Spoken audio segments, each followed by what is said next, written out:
It's up for grabs now! Magic ball from Bergkamp to Patrick Vieira!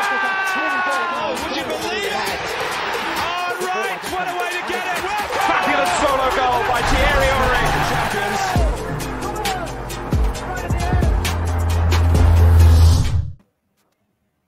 Good evening. Should I say good evening? It's good afternoon. Afternoon. I'm still struggling from yesterday, bro. Honestly.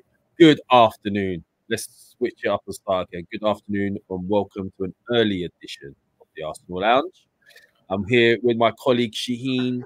We thought we'd let the dust settle on it, because it was quite emotive and heated yesterday, and we've all been doing a little bit of reflection and sort of looking at the news from the next day and some surprising things we've seen, some things that are probably a little bit even more infuriating than the actual game itself.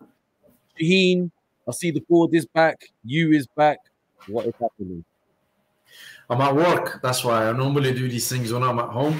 But at work, I can't get rid of this board because it has its own uses. So, yeah. It's as useful as our board, that board. Exactly. But anyways, I can't even believe I started off straight away with good evening because I'm still, as I said, I was up late last night. I'm still struggling with the performance of yesterday, and in different ways, not because it was really bad, but just the mentality is what's really affected us. I think it's the way that they were there for the taking, and we score and we sit back and we go into our shell and then let them back into the game. There's no room. It's not the first time it's happened as well, Lev. We've done it against Palace, as you remember, and that was a home game. We scored the first goal, and then we kind of sat back and we allowed them to get back into the game, and we walk away with a draw.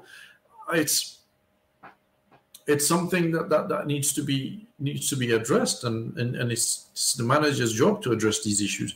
But thinking about the game and looking back on it, and then sometimes the following day you reflect on the game a little bit more, and then you start to see. Do you know what? I don't understand why people are giving El Neni a hard time. Thinking back on it, he was probably better than Thomas Partey yesterday. Well, look, he done his job. He was meant to be a defensive midfielder. Obviously, people are saying, his stats suggested he had the second most interceptions in the game and all that. Listen, I'm not really that annoyed with El Neni in a sense, but it's just our mentality, our approach to things. We started well, we started positive. Why do you stop what you're doing that's got you the result that you're looking for or got you into the game? Why do you stop that is my issue. And in Arteta's defense, because I don't want us to seem Arteta out and all that, Arteta in. We'll talk about that a bit later. I had a comment that annoyed me on the comments on the YouTube channel, but he even said, look, we went into our shell. We should have carried on doing what we were doing. So in his defense, in regards to that, he did say it. He said exactly what we were saying. Like we scored the goal and then we started to drop and allowed them back into the game. And the frustrating thing is some of the performances as well, the really basic things that we're not doing. Like there was a couple of very simple passes. We were on an attack, and Partey's got the ball, and all he has to do is put it out wide, and he plays it straight to the fullback, to Teles or whatever his name is. And I'm just struggling with the whole thing. I don't want it to be like that because in the grander scheme of things, now that the dust has settled, we're still in the hunt, so to speak. But it's just the way. Every time we score, we go back into our shell. I don't understand that. Listen, if something happens once, okay, you can say, right, so this happened, and we learn from it and we address the situation. But this is a reoccurring issue for Arsenal, right? And then you've got to lay this down the manager's doorstep, because he's there to manage the team. He's there to get the best out of those players, to get the best possible outcome for his team and for Arsenal Football Club. And he's not addressing this issue. Okay? So it's all well and good to say, yes, Arteta, this, but you've got to put this down on the players and the managers, because at the end of the day, right, Arteta can set the team up. They go out in the field. They need to have a bet about them as well to see, right, we're attacking Man United. We're doing well, right? Let's keep it up. Don't just sit back. Unless Arteta is telling them from sideline to drop back, which he didn't. I didn't see that happening. Right? Yeah, I'm trying to be be level-headed about it. You've got experienced players out there who should know better, who should do better. Thomas Partey is... I raised this issue with you a couple of weeks ago in a comment, and I said, you know what? Maybe we need to make a decision on Thomas Partey to come summer, because since he's been here, let's be honest. Let's have a right. He's been inconsistent and injured. He's definitely not the player that we hoped he would be and we bought. I think we can all agree on that. Whether it's his fault, whether it's whatever it is, that's a different topic. But he has not been the player that we hoped he would be. So we need to look at that situation, because we still, having bought Thomas Partey, which was probably one of the best central midfielders in Europe at the time, now we're discussing that we need to blossom that midfield again. Yeah, but Granit Xhaka is going to come back. Sorry, go on. Go on, but look, sorry to interrupt, but like, there's a lot more midfielders I would get rid of before Partey. I wouldn't even think about it. I would keep Partey, and I would look to add to someone, you know, to bolster it and help him. I would get rid. Look, I know El Neni done a good job. He done an all right job yesterday. I'm not saying he was the worst culprit. He wasn't. You know, he's an honest lad who tries. He's a trier. I'm not gonna knock El Neni. I don't dislike him.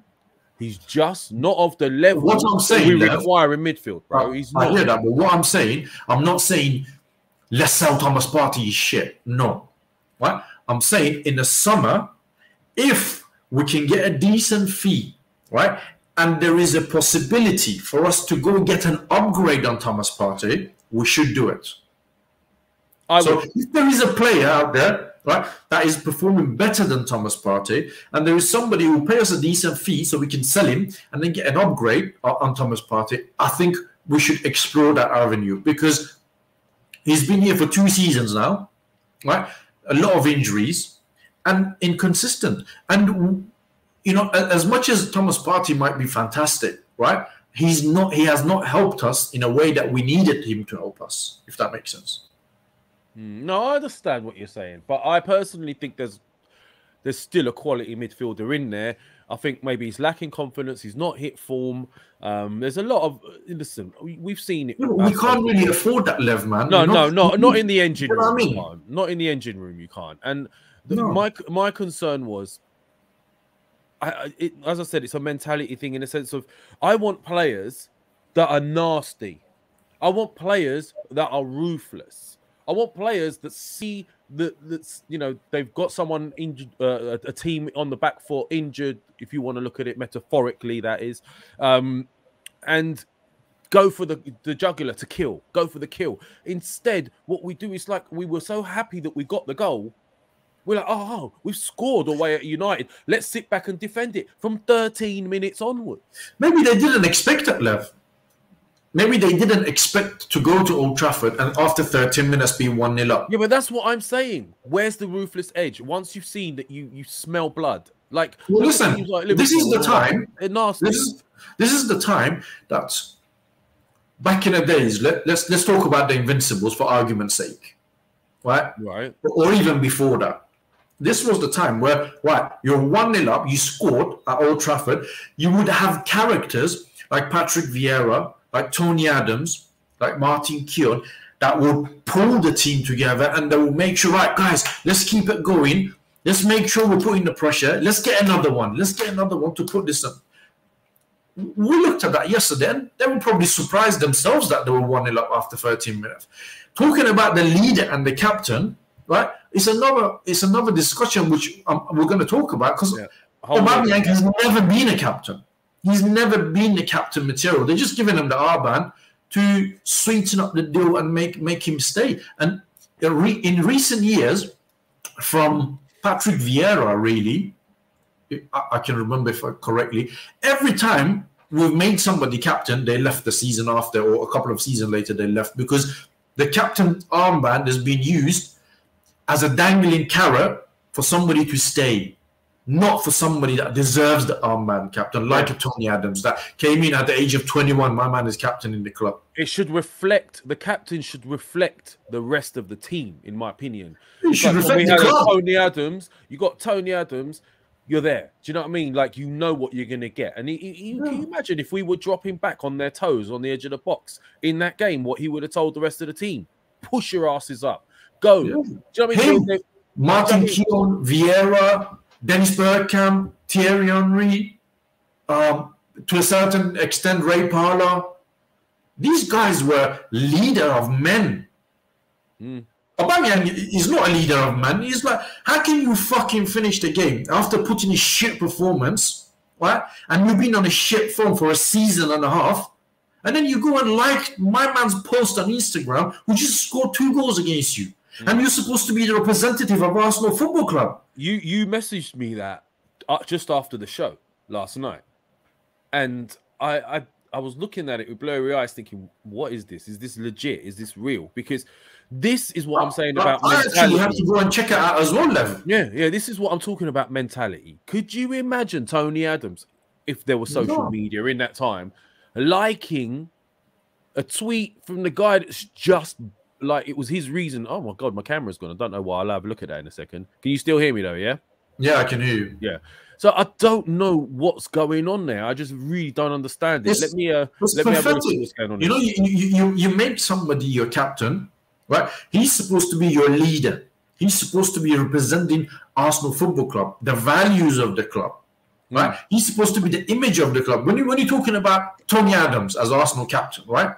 David Rocastle as Arsenal captain, Patrick Vieira, Thierry Henry, Dennis Bergkamp, Gilberto Silva, Martin Keown. These guys were characters. They were hard, tough characters. They wouldn't take shit like that. They wouldn't take shit from their own players. No, I understand. Right? Let me see if I can fix your camera, Shahin. Yeah, you carry on. Yeah, I'm listening to you. Yeah, they were winners. You know, they were going out there and they would win.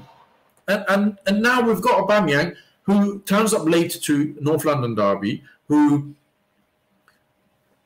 you know what, guys, please tell me your thoughts on a chat as well. For him to like Ronaldo's post, if you wanna suck off Ronaldo, right, do it privately, right? He's there. You're at Old Trafford in the stadium. You go tell him, "Oh mate, well done." Not that you even need to do this, but to come and do this publicly, it's as if he's sticking his finger to us fans that, yeah, you know what, we lost 2-0. It was a bad performance. I didn't play well. I've not been playing well for a while, but it's all right. You know, I'm gonna go like his post.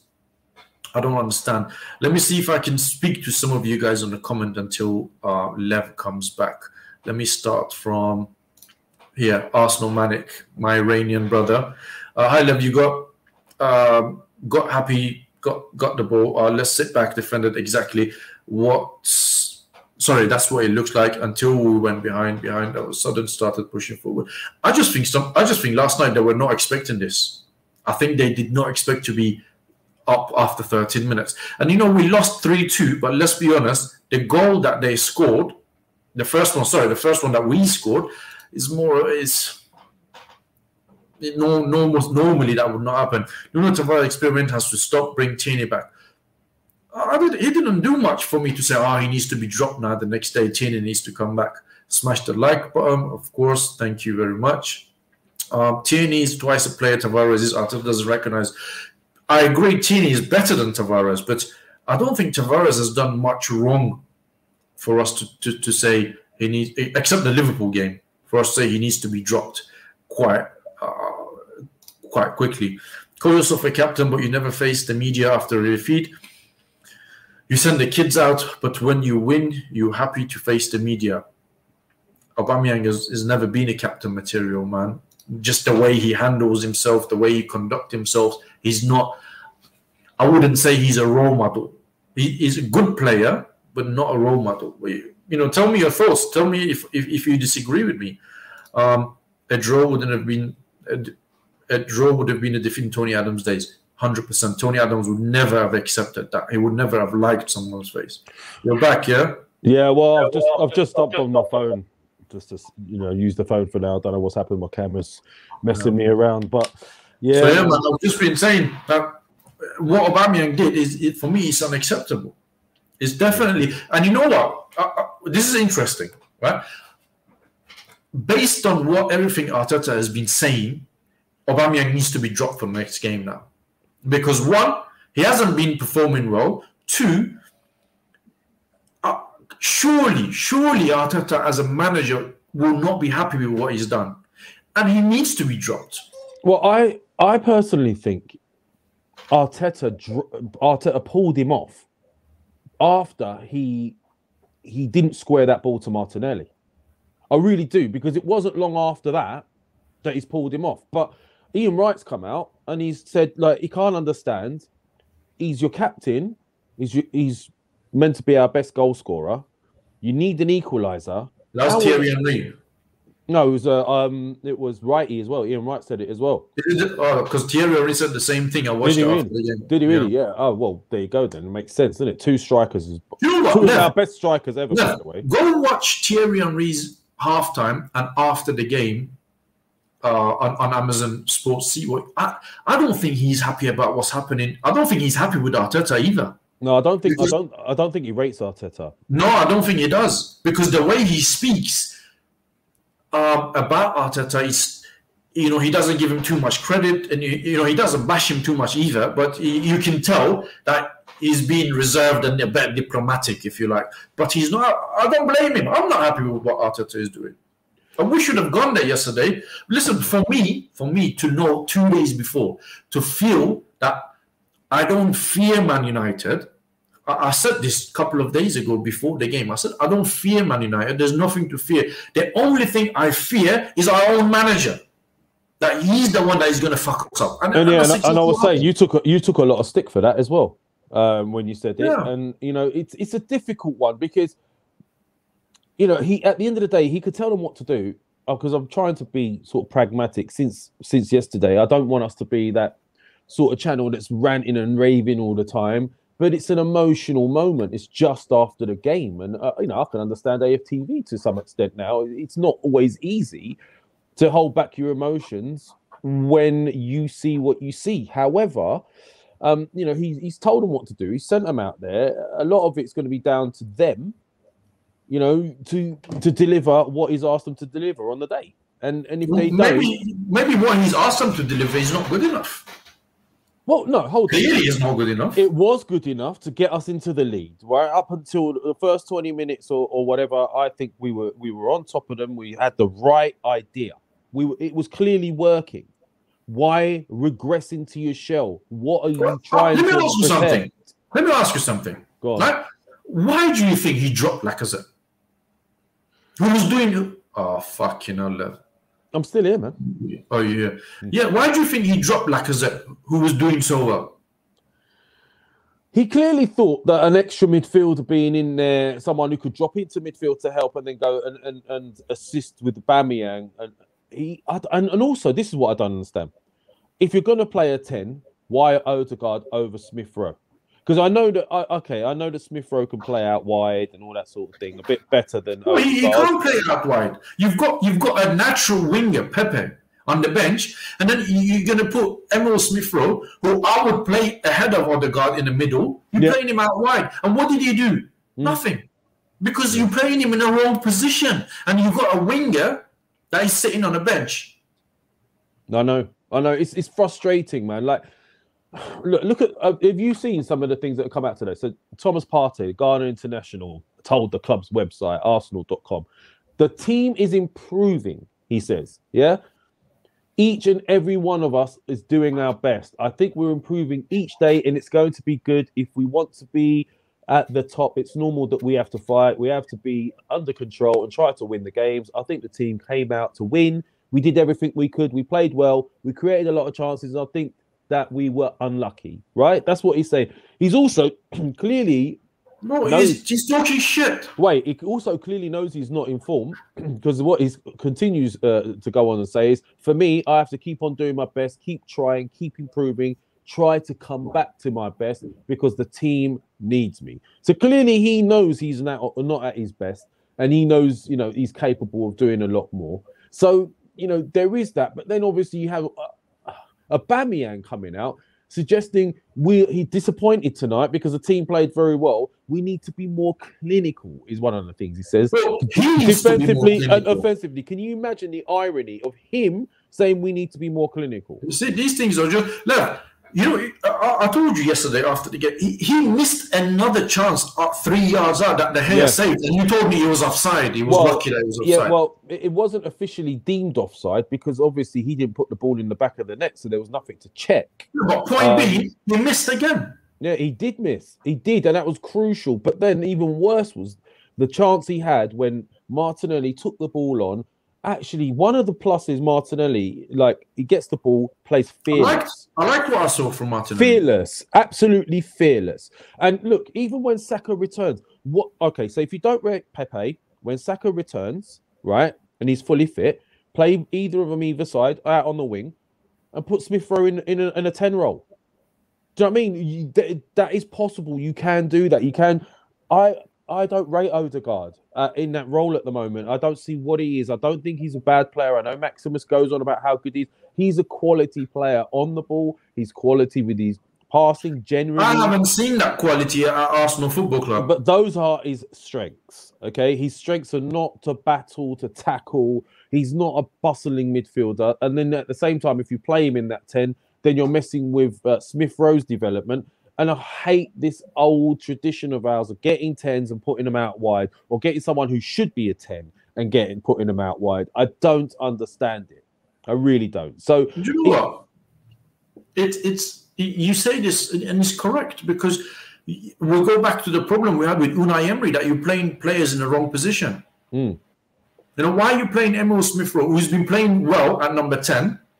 Now, all of a sudden, you move him to the left-hand side, and he's not as effective. And then you bring in a player that is not in form, Odegaard, in, and you take in a player that is in form, like I said, out. Why? You need to go to Man United and win. You know they're not in a good place. You go there with your strongest team. Strongest team right now of Arsenal Football Club does not include Martin Odegaard. Bro, can you, obviously I can't access the chats at the moment, so you can. Yeah. There's a couple in there. Now, one guy in there, I think his name is Hugh. Odegaard is a good player. Much rather have him at the 10 than ESR. Hugh, what have you seen of Odegaard to suggest right now that he is the 10 that we need, that he's going to create the chances? Please let me know, because I don't understand. I don't... And another thing I don't understand is the minute you start criticizing a manager, and this is almost like a media trick in the sense of when you try to criticize politicians and get accused of hating a country or something like that. You criticize a manager, oh, you're Arteta out. Oh, you're Arteta in. Or you're Arteta out. No, I'm Arsenal. What are we supposed to say after last night's game? That we're Arteta in? No, he fucked up. No, I'm Arsenal in. I'm Arsenal in form. Arsenal in progress. Arsenal in the hunt. Arsenal in the title race. Arsenal in the top 4. Arsenal in Europe. I'm Arsenal in. I'm no manager out or in unless he's not doing what Arsenal need to be doing on the field, right? So criticizing doesn't make me in or out. It makes me look at something and go, do you know what? Guy is not doing his job. A manager of any business looks at his employees, and if he's not doing the job, he gets rid of him, right? The board members should be looking at Arteta and saying, is this guy the right guy, right? Now, if Ollie at the wheel gets sacked for these type of things, why is anybody else exempt from that way of thinking? If Lampard's the problem doing it, why is he exempt? Is my question. I think the problem is they think that he is doing a good job, and they've got this idea in their head that this is a long process and this is a project and all that rubbish, right? And it's not. Arsenal cannot afford to fall further down behind. We've got one game a week, okay? And that is all. So he's got, I mean, right this week we played a couple of times. We played midweek. But prior to that, he's had the whole week, like prior to the Liverpool game, he's had a whole week to prepare your team to go to Anfield and put a good performance. And he couldn't do it. Let me ask you a It question. got done. Let me ask you a question, right? And I'm trying to be balanced, yeah, because I don't want to just say it's all Arteta's fault. Because as I said, I've played football. I've played at decent levels. The manager can coach you and tell you what to do, but once you cross that line, you've got to do what you have been coached to do and what your job is. And at the same time, mentality is something that should be within you. You should be a winner to be playing this game at the top level. You've got to be a winner. Look at Cristiano Ronaldo, ruthless. Even at the age of 36, 37, you give him a chance, he's ruthless. Why? He's a winner. Okay, so is it a matter of there's still some of the old regime still loitering around, like your Aubameyangs of this world, who, again, are from that past regime, mentality as a problem. Do you know what I mean? Because he's not ruthless. I mean, it's weird to say it for a striker. How can a striker not be ruthless that scores 30 goals a season in the past and 20 plus quite regularly? You know, but I've been hearing from a lot of people now from Borussia Dortmund and all of that. Oh, he missed a lot of chances. They created a lot of chances, so he scored a lot of goals. He was always, you know, in his defense, he's always in those positions to score goals. And he's a great striker, or he was a great striker. However, it seems to me in these big games right now, I can only judge him on this last season or so, he is not being ruthless. Our top scorer is Emile Smith-Rowe with 5, I think, is it 5 goals? How many has Aubameyang got? 7. But that's in all comps. That's in all comps. That's not in the Prem. So is it a matter of Aubameyang, again, being part of that old regime along with the Lacazettes? Is that the final piece? Are we being a bit harsh on Arteta? Do we need to get rid of Lacazette and Aubameyang and replace them with 2 different mindset type forwards like we have with the defense? I don't think so, man, because Mikel Arteta has been here for 2 seasons now, right? If he felt that this mentality that you're referring to is an issue with Aubameyang and Lacazette, he should have got rid of them a long time ago. Or look what they did with Mesut Ozil. Look at the ruthlessness they showed to Mesut Ozil, even though he was on an extremely high contract at the time. Yeah. Whatever the reason, you're not going to play, end of, jog on. Socrates, will buy you off, jog on. Mustafi, we're not going to play, leave. But if you're playing Aubameyang, yeah, and you're not addressing the situation, then you are part of that problem. Then you, Mikel Arteta, is also part of this issue. And I also don't believe this because he's purchased quite a lot of players. And 2 players in a team, one hasn't started, Lacazette, Aubameyang was on the pitch. You're making Aubameyang your captain. So if you've got questions about his mentality, why are you making him the captain? Well, again, you hit the nail on the head for me, because it's clearly because they were using it as a tool to keep him. And this is what the armband's become, and it's become a bit laughable because there's players in that team that obviously would make better captains. I mean, one's on the bench, Tierney, he would make a better captain than Aubameyang. You know what? I'm going to say, Gabriel would. I'm going to say something controversial here, right? I would rather have Granit Xhaka as captain than Aubameyang. Right, this is where you're going to lose me, Shahin.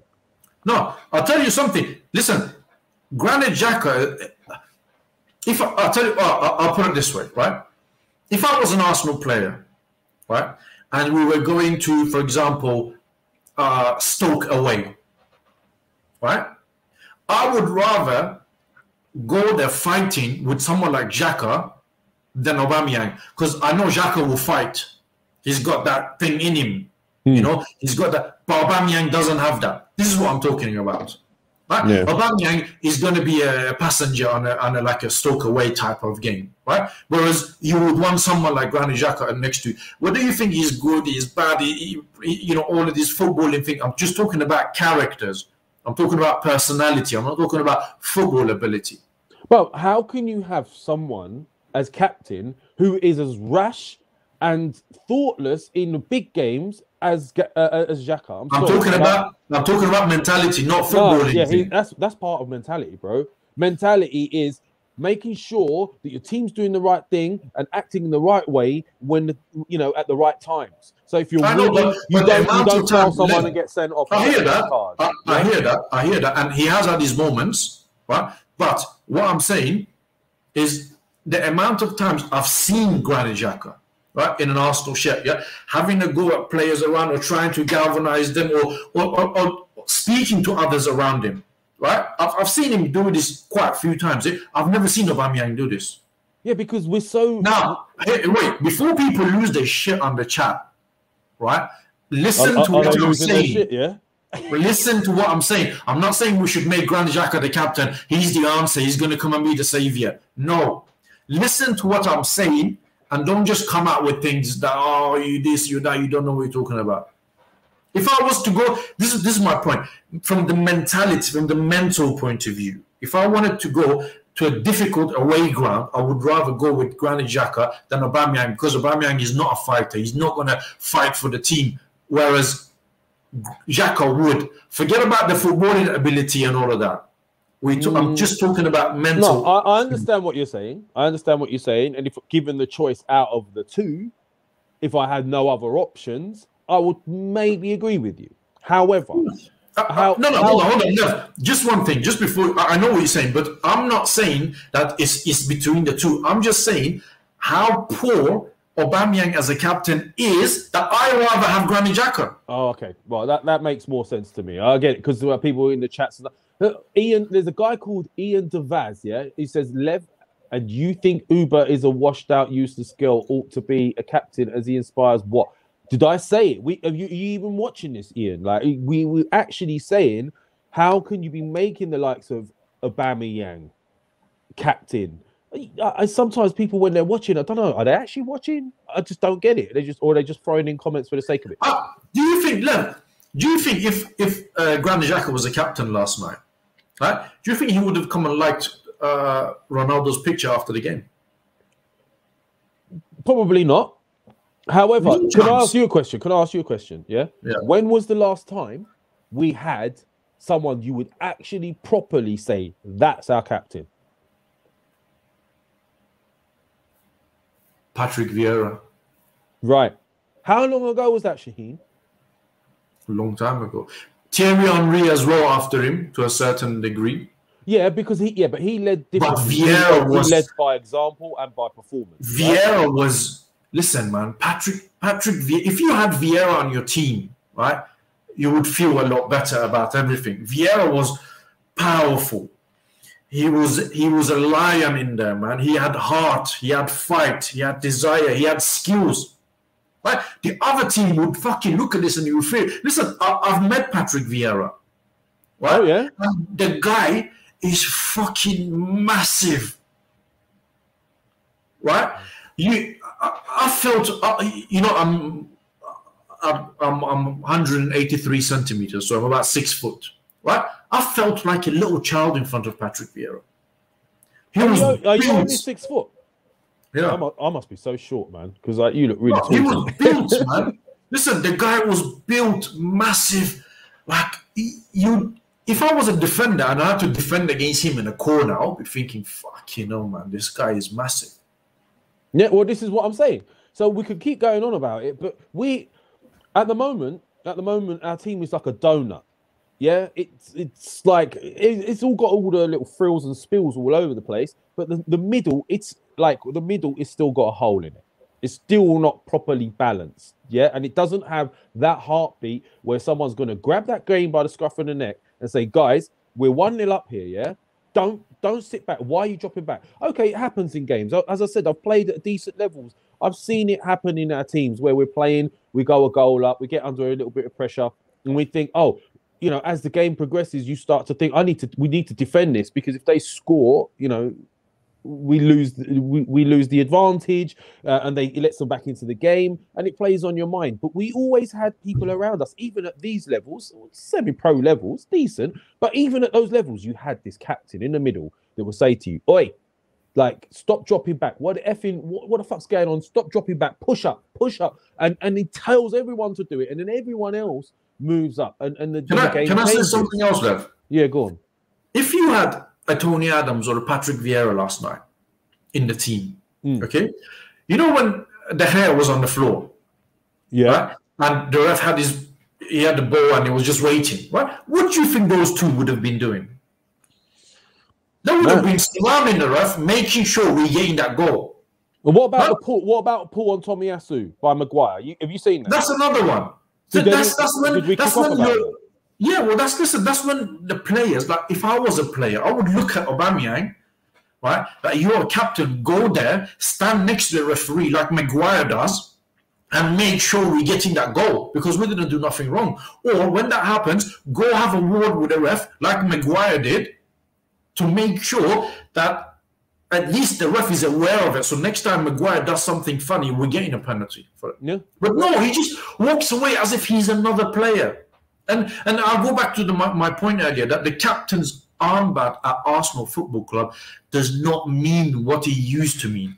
It's just used as a tool to convince people to sign a new contract and stay a little bit longer. Because there is no chance that anybody can agree with me, right, that Aubameyang is a captain material and he's leader of men and he deserves the captain. And you know what?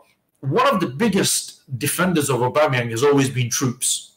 And I've seen him. He went for him as well today, yeah. He went, and I agree with him. He's put a tweet out yesterday that I think Aubameyang should be stripped of the captaincy. And I agree with him. No, he's right. He's right. I mean, he didn't go as far to say to sell him. So obviously, you know, and let's be honest, I don't think that's going to happen now on the salary he's on, right? So he's going to see out his contract with us. However, stripped of the captaincy, potentially, I would probably agree. I mean, what does it show the rest of your teammates that your captain is liking a post that's pretty much taking a piss out of us and celebrating the victory over us? Your captain should be fuming when you see that. I know people, as I said, football-wise, I know people would have gone mad. Like, if any of us try to talk to teammates after the game or go and shake their hands, or especially straight after you've lost a massive game like that, and the way we lost it as well. And the fact that it seems to me he didn't realise that was offside, the chance he missed, because he was saying, I should have scored that opportunity. So he's obviously thinking that he's missed a sitter. He's obviously must have realised that he had a chance to play in Martinelli and didn't, right? If we were more ruthless, we could have still won that game 4-3. Do you know what I mean? Or 5-3. We just not ruthless enough. And this is where I've got to a point where I do think forward-wise, I love Lacazette. I think he's a hard grafter. I would have him as in my squad if you know, potentially. But if you want to be winning games, you need a ruthless, deadly striker. It could be 0-0. There could be nothing going on. You could be having a poor game, but your defense keeps you in it. And one sniff, one chance, it's a goal. Right at this point, there's a host of strikers I would take over bloody Aubameyang right now, and that's crazy to say it. I said that at the beginning of the season, right? I said I'm concerned about Aubameyang's form, and me and you had a bet. Do you remember? And I backed him to score more than 15. No, yeah, I don't think he's going to do that, bruv. We're halfway through the season. He's got 4 or 5 goals in the Premier League. And that is good. And you're like, okay, well, and as we going further, Aubameyang is getting older, so he's not improving. He's getting older. So I don't know, man. I would make a decision on it in the summer. Yeah, but who's going to buy him on his salary, Shahin? Well, listen, if we can fucking buy off Mesut Ozil because he's not really suited to Arsenal Football Club and, you know, he's not really representing us, why can't we do that with Aubameyang? We're writing off money left, right, centre. Lacazette, we bought for £40 million, walking away for free. Ozil, 40, walking away for free. Socrates, 17 million, walked away for free. Mustafi, 30 million, walked away for free. And Aubameyang, how much we pay for him? £50 million for him. He's going to walk away for free. So if the guy is not, he doesn't represent me as an Arsenal fan Tony Adams represented me as an Arsenal fan. Patrick Vieira did. Thierry Henry did. Dennis Bergkamp did. Martin Keown did. Jens Lehmann did. Gilberto Silva did. Not Aubameyang. They were the types of players that. This is what I mean, though. The manager reflects the players, and so does the captain. They reflect the players. No, like. Yeah, but listen, they reflect the team. Do you think he will be dropped? I would drop him for Aubameyang. I would drop him for a good couple of games. Yeah, I would. I would right now. And do you know what? Fala, I think it's Fala that asked this question. There's a few questions. Maybe we should go through some of the questions in a minute. He was asking, why was Lukonga dropped? I don't know. I can understand why he was dropped. Do you know what? I don't have a problem with that. All right, okay. How long before you said, hold on, that midfield's not working, I need to do something about it? That midfield was not working, not because of El Neni. That midfield was not working because Thomas Partey was not pulling his weight. I think El Neni was brought in to beef up the midfield. Okay, right? Perhaps you're right. Perhaps you're right there. But then, okay, if he's not working, why not pull him off and go, okay, Lukonga, you're right.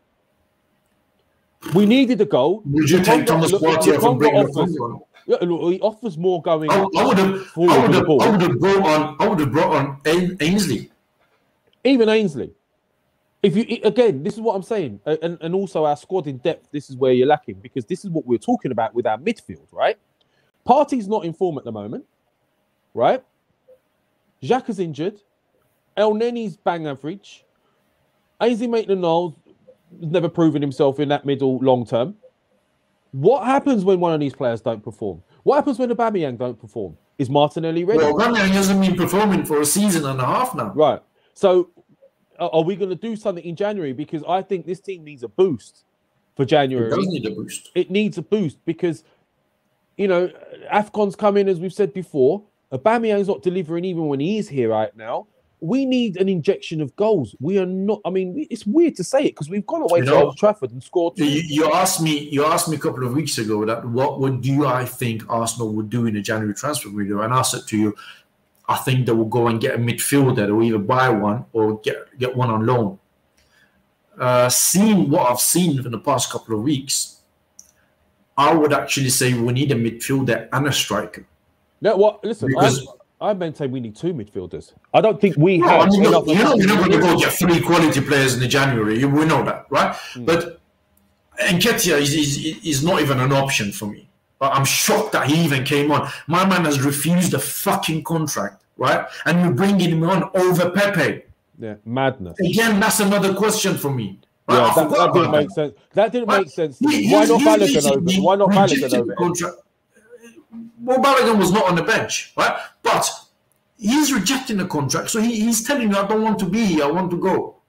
Right? And you're bringing him on, you're giving him game, and you're leaving Pepe on the bench. Is Pepe that bad? That bad that you're bringing on, what's his name? Nketiah over him? I don't think so. Anyway, Nketiah is not even an option for me. Right? Lacazette is going to leave in the summer as well, so for free. Okay? For me, we need a midfielder and a striker, because if we don't, there is a possibility that we might even finish 7th or 8th again. It's frustrating. If you had said to me this was prime Man United challenging for the title, like Liverpool or City, or Chelsea, if this was that level of Man United and we lost 3-2 on the way up, progressing, I could probably stomach that, because I go, do you know what? There's some progress there. We've gone away to Old Trafford. They're challenging for the title, and really, you can say, and this is one thing we do have to say: we should have come away with something from that game. We did deserve more from that game. You can't argue that, but then at the same time, you don't deserve it when you do stupid things like what Odegaard did. Lev, I'll say this to you. Throughout the game, right? Throughout the game, so you've got Aubameyang up front, and then you've got Odegaard, who's supposed to be feeding him. Throughout the game, what period of game can you think, or what moments in the game can you think of that Odegaard and Aubameyang worried Lindelof and Maguire? Remember, Maguire is shit. He's overrated. quite a lot, and he's been on a poor form for his club. He got sent off last time around. So knowing that, right, what period of the game or what did they do to worry them too?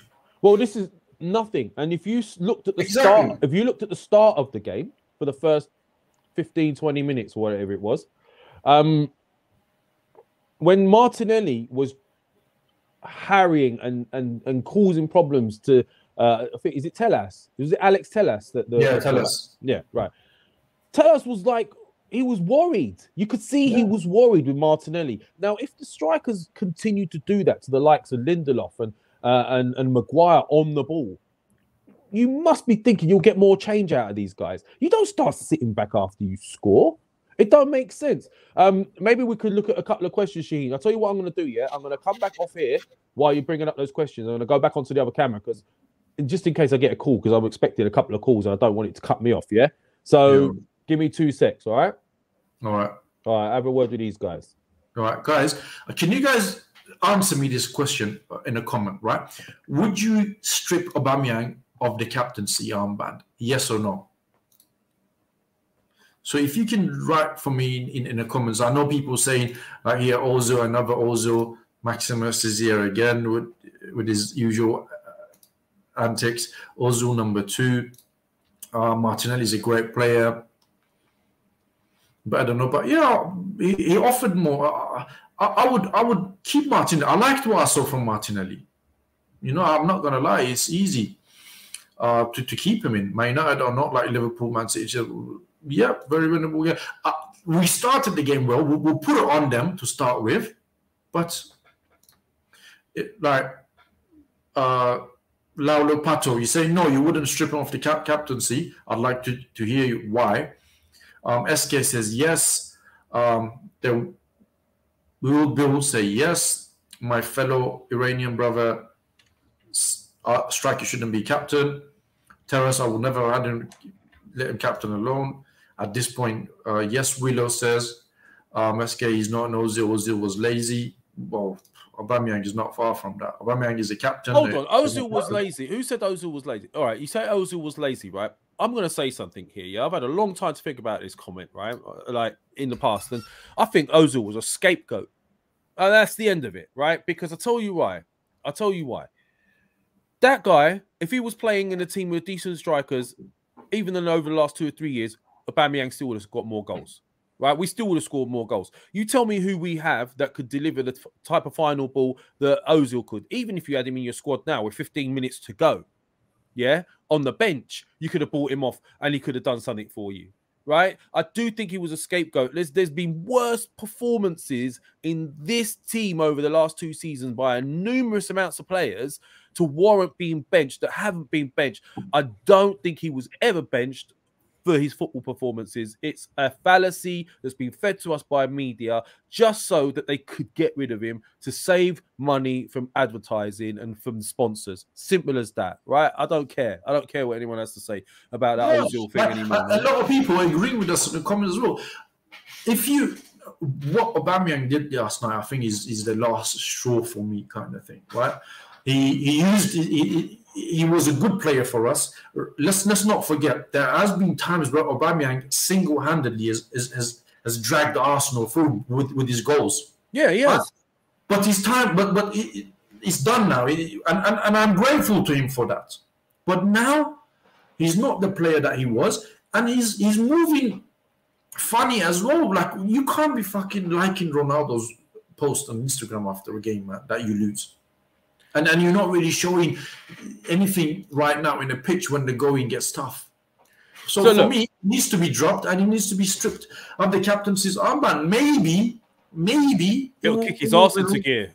Yeah, and maybe it will release some pressure that is on him and he can go and play. But if an offer comes in January, I'll cash in on Aubameyang and I will try to find a replacement. I don't think it's even worth mentioning. It's not going to happen. No way he's going to drop. No way he's going to drop 250 grand a week or whatever it is for the next 2 years. He's not going to do that. He'll rather sit on the bench. I'm sure a lot of people would. I mean, it's easy to say it. I love playing football, but at the same time, you got family, you got commitments, you've got mortgages, houses, cars, all that sort of stuff. You live within your means. 250k a week is what he's living within at the moment. That's his means. He's not going to go and drop. It's probably even more than that. He's not going to go and drop that to go and play somewhere else, unless someone from Dubai or Saudi or somewhere like that does something ridiculous. He's not going anywhere. So you've got to try and get the best out of him. You've got to try and find some goals.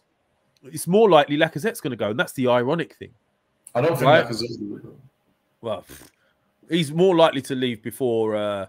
Because who's going to come and pay a fee for Lacazette when they can have him for free in summer? Well, and also, Arsenal, remember, if we sell Lacazette, Aubameyang is gone on AFCON as well. We're left with Nketiah only as a striker and Balogun and Martinelli possibly.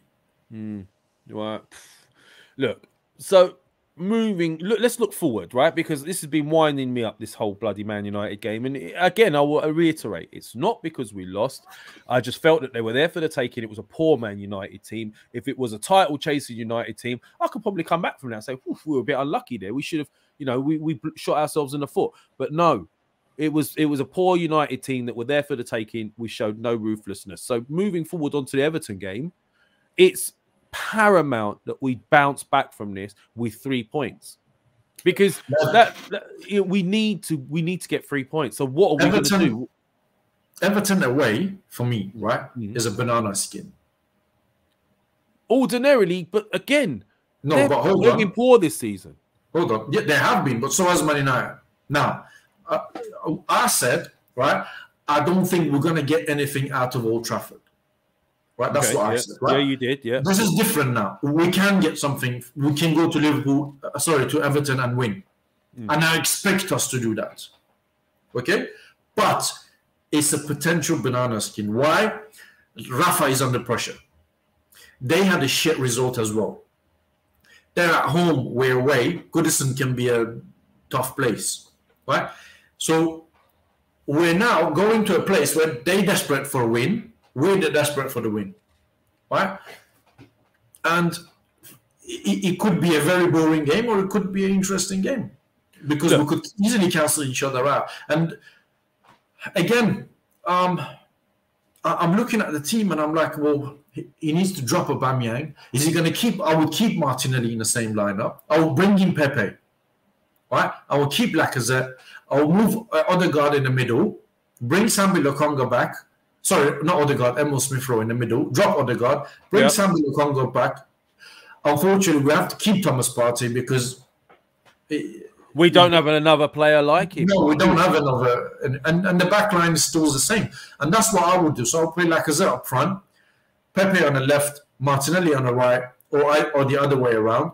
Emil Smith-Rowe in the middle, Lokonga, and Partey in the middle. If this is what he's going to do, I don't know. No, I would not be surprised if Aubameyang keeps his place and the captain's armband. Do you know what? Do you know what the worrying thing for me is? I expect us to win, right? Yeah, so do I. Naturally, I expect us to win. And the one thing I will say, I know you were saying Man United haven't been in good form and blah blah, but they've got individuals, world-class individuals. Right? Look at what this guy said. Rabu, Everton last 7 games, 0 win, 1 draw, 6 losses. Right. So what this is what I was about to get to, right? My concern for Arsenal. We have this ridiculous habit of helping people break a duck, break a record. So, for example, yesterday, Bruno Fernandes hadn't scored in 16 games.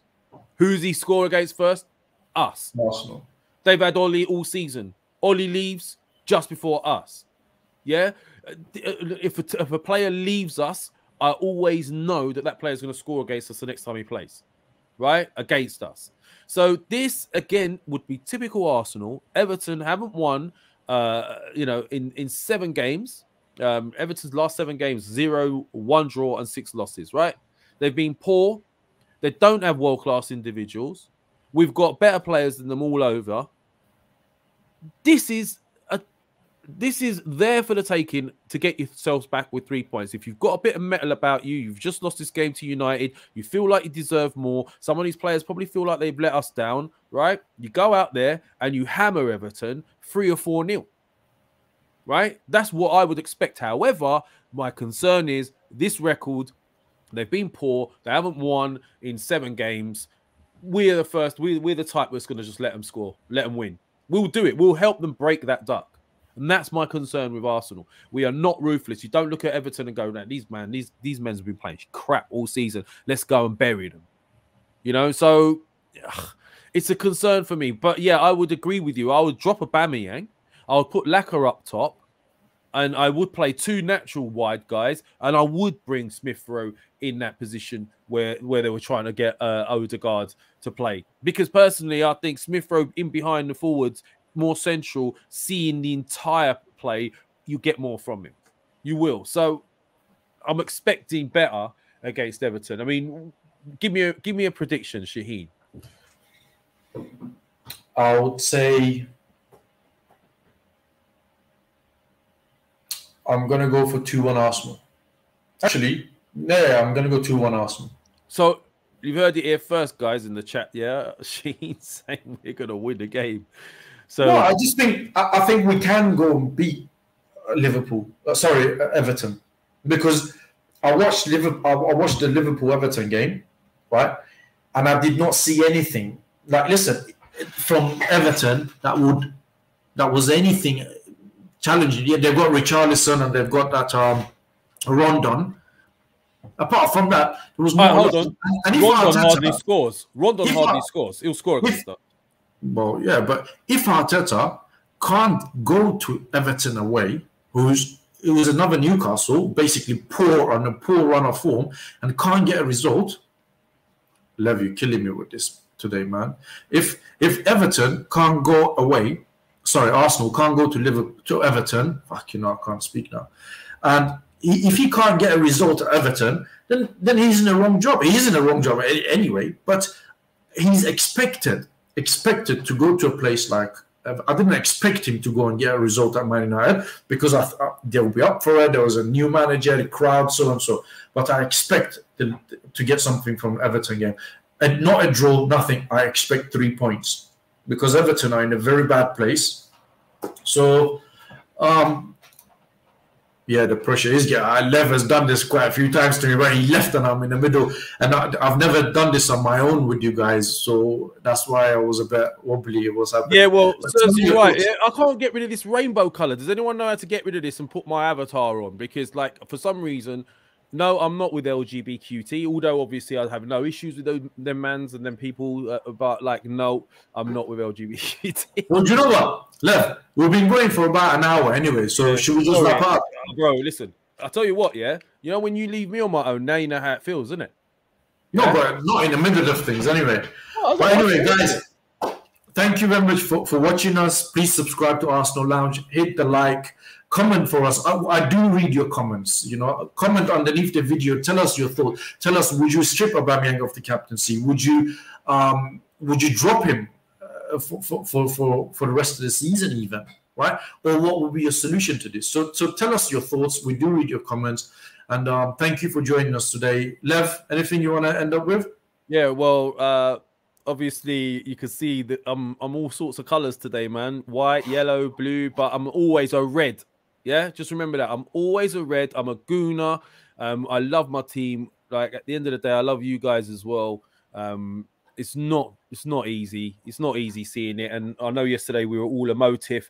We wanted to do this today because we wanted to sort of reflect on what happened yesterday and be a little bit more sort of pragmatic with it and a bit more sort of balanced with it. So I hope you guys understand. Sorry about my camera problem. I have no clue what's going on with this today.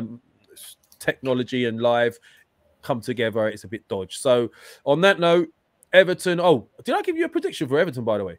No, go on. Okay. I think we're going to bounce back and we're going to win 3-0. Yeah? Okay. Play Laka up top. Play proper 2 natural wingers.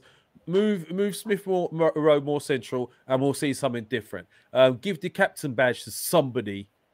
Take it away from Aubameyang now. Teach him a lesson. Give the captain's armband to somebody that's going to reflect who Arsenal are and were in the past. As simple as that. So that's all I got to say, Shahin. Right. Love you guys. Thank you very much, guys. Thank you. And hopefully we'll get 3 points next time around. Respect.